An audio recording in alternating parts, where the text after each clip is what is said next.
What's going on, ladies and gentlemen? It's Carter here, and oh my god. So the Reaper buff. We only knew that he had changes coming, and when we saw what changes were made to him, some of us even thought it was a little nerf.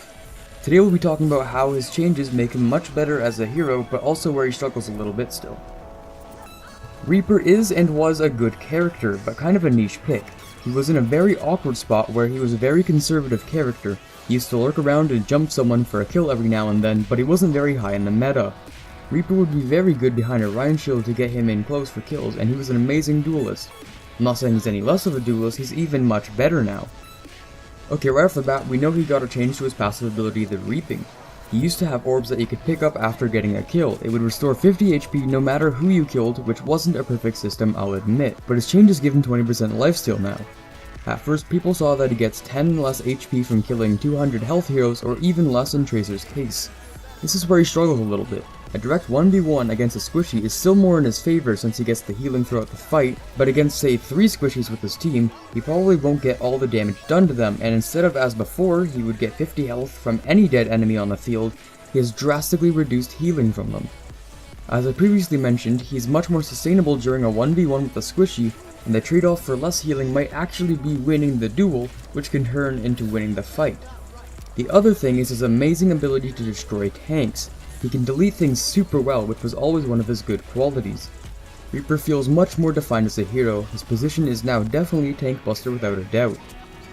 This might be partly because of the Roadhog nerf, which brought Roadhog down a little bit, and he can no longer melt tanks like he used to before. Because of that, Reaper has taken his place as the tank destroyer on the team. After changes, I would take a Reaper over Roadhog in most situations. Of course, Roadhog still has merit for interrupting big ults, but for melting down tanks, Reaper is the man for the job.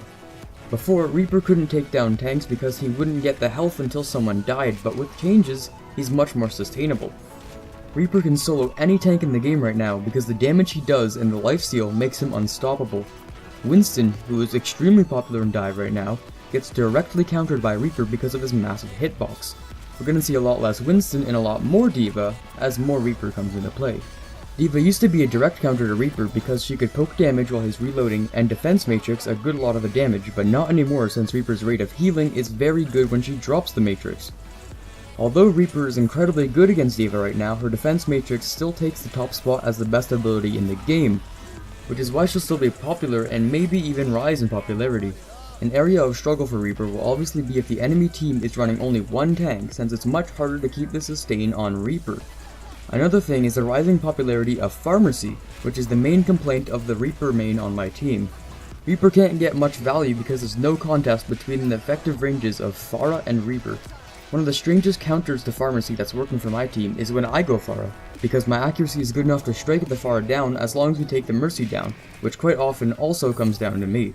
The obvious things to do to make sure your Reaper is as effective as possible is to keep the skies clear as Soldier or McCree and try to annoy the Pharmacy to the point of either switching or until they get down close enough to the ground for the Reaper to take them out.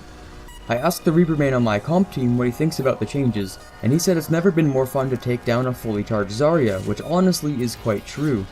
Zarya is the squishiest tank, and even at full charge he's no match for Reaper and his lifesteal.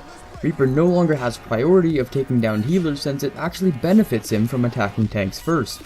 1. He'll always kill the tank no matter what. 2. He will heal all the damage he's taking, and 3. He gets his ult faster the longer he's fighting the tank for. There's another thing too, his ultimate Death Blossom. Death Blossom is a good ultimate, or at least it was, since it could get multiple kills in a very short amount of time. The problem was that he couldn't get healing until the people died, and quite often his ultimate was interrupted by either death or some other ability. Now however, his ultimate is absolutely fantastic. He gets so much healing during the ultimate now, it's one of the most powerful ultimates in the game.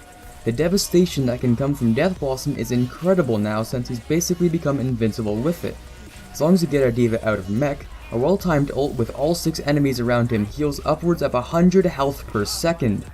For perspective, that's over 1.5 Mercy Beams attached to Reaper while he's slaughtering everyone around him. Pairing that ult with Blizzard or Graviton Surge is an insta-kill combo.